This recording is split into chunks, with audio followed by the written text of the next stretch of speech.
નિરાતે બેસો. મંગળ ફેરામાં આખા ભવનો ફેરો આવી જાય છે. લગ્ન વિશે બહુ વિચાર્યું લાગે છે.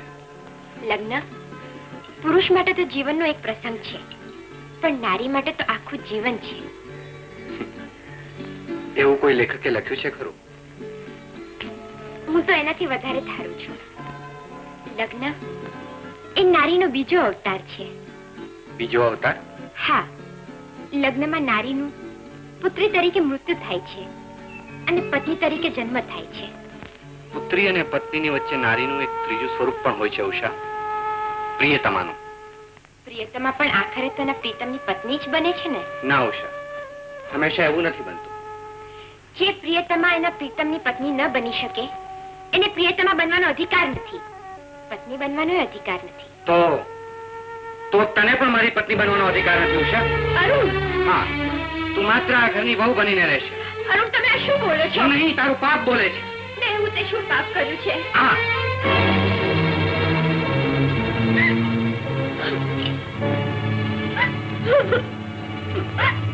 હવે તારે આખી જિંદગી આમ રડતા રહેવું પડશે.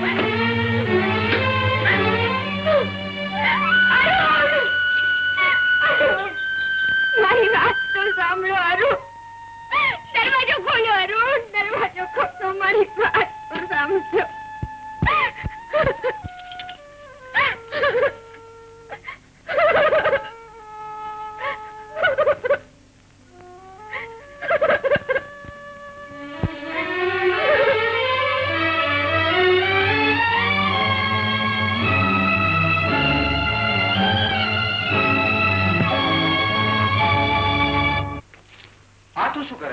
કલકત્તા જવાની તૈયારી. અરે પણ મેં પિયરવાસ માટે તારો પ્રોગ્રામ નક્કી કર્યો છે. મિસ્ટર પંકજ કુમાર, બહુ રમત કરી. અરુણ કુમાર સાથે મારો પ્રોગ્રામ થવાનો હોત તો ક્યારનો થઈ જાય. અરે માયા, ઉતાવળી ના થા, ધીરજ તો ધર. અરે અરુણ સાથે હું તારા લગ્ન કરાવી આપીશ. અને અરુણના લગ્ન થઈ ગયા પછી પણ તમે આ વાત કરો છો? અરે એ લગ્ન તો ઢીંગલા ઢીંગલીના સંસાર છે. એકબીજામાં એવો અણબનાવ છે કે ગમે ત્યારે એ લોકો છૂટાછેડા લે છે. ત્યારે મને તાર કરજો. તાર?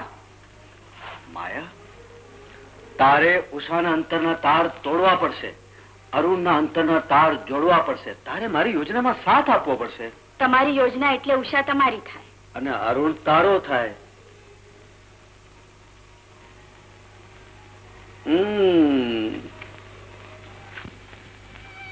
ઉષા, કહું છું અરુણને શું થઈ ગયું છે? મને ખબર નથી બા. ખબર નથી? પોતાના ધણીની ખબર નહીં રાખો તો કોને પાકા માણસ લે? આ એમાં રાડો શેની પાડે છે? અરુણની ખબર તું નહીં રાખે તો કોઈ જી રાખશે. પણ તારે શું? તું આવી છે છપ્પર પગે. આવતા જ મેં તો મારો દીકરો ગુમાવ્યો. અરે ઊભી છે શું? જઈને ચંપાને મદદ કર.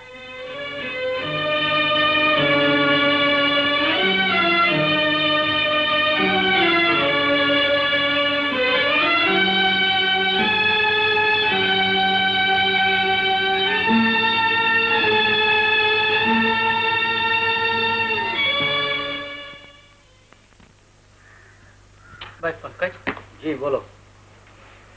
મારું ઘર તારી પાસે ગીરો તો પડ્યું છે. વળી અરુણના લગ્નમાં ઘરેણાએ ત્યાં હતા. મારાથી આ બધું દેવું ચૂકવી શકાશે નહીં. તું મારી એક વાત માનીશ? બોલો ને કાકા, તમારી કોઈ દિવસ કોઈ વાત મેં ટાળી? તો સાંભળ, તું આ ઘરેણાને પૈસાને બદલે તું એ ઘરેણા પાછા થઈ દે ને. ભલે કાકા, જેવી તમારી મરજી. તો હું ગાડાલાલને બોલાવીને હમણાં ઘરેણાનો ડબ્બો પાછો મંગાવું છું. એવું કાંઈ કરવાની જરૂર નથી કાકા, હું જાતે સાંજે ઘરે આવીશ. ભલે ભાઈ ભલે, એ બાને તારાથી ઘરે આવશે. હું હમણાં તારા કાકીને ટેલિફોન કરીને કહી દઉં છું, કદાચ મારે મોડું એનું થઈ જાય તો એ ઘરેણાનો ડાબલો તને જ આપી દેશે. સમજો?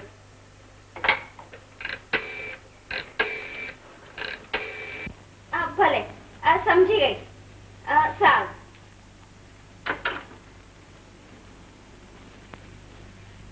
જો ઉષા, તારા સસરાએ કીધું છે કે અમારા વાળા ઘરેણાનો ડબ્બો તૈયાર રાખજે. તૈયાર જ છે બા. ઠીક ઠીક. અને જો હું મંદિરે જાઉં છું, તારા સસરા આવે ત્યાં સુધીમાં રાંધી ચીધીને બધું તૈયાર રાખજે, સમજી? હા ભલે બા.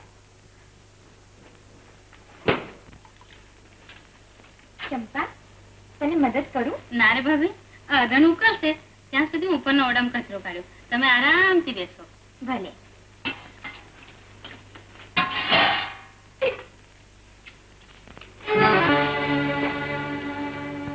નમસ્તે ઉષા દેવી. કેમ મારું આગમન ન ગમ્યું? તમે અહીં શા માટે આવ્યા છો?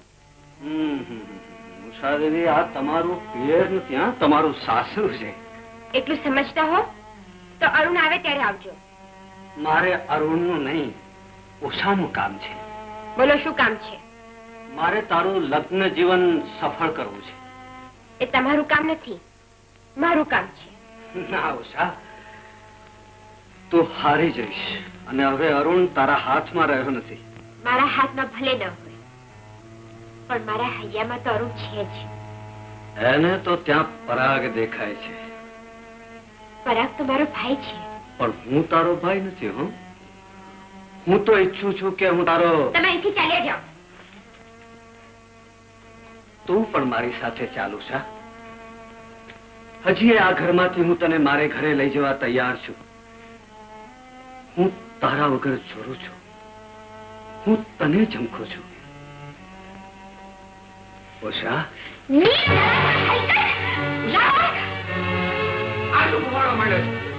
અરુણ, તારા ઘરમાં મહેમાનોનું સ્વાગત આ રીતે થાય છે કેમ? મેં એની પાસે ઘરેણા માંગ્યા તો એને મને ઉઠાવીને તમાચો માર્યો. આ આત્માનું સહન નહીં કરી શકો. અરુણ, એ તદ્દન જૂઠું બોલે છે. એ મને. ચૂપ રહે. તને તારા મા બાપે આવા સંસ્કાર શીખવ્યા છે. તારે ઘરેણા જોઈતા તો તું મને કેવું તું. હું તને ઘરેણાથી મળી જાય. ઉભી છે શું? જઈને લઈ આવ ઘરેણાનો બાબડો.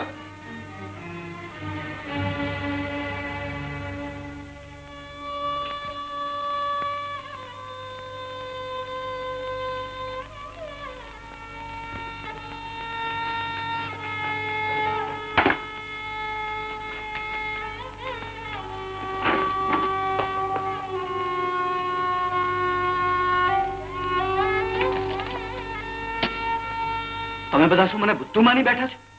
કેમ પંકજભાઈ? આ દાગીના તો ખોટા બનાવટી છે.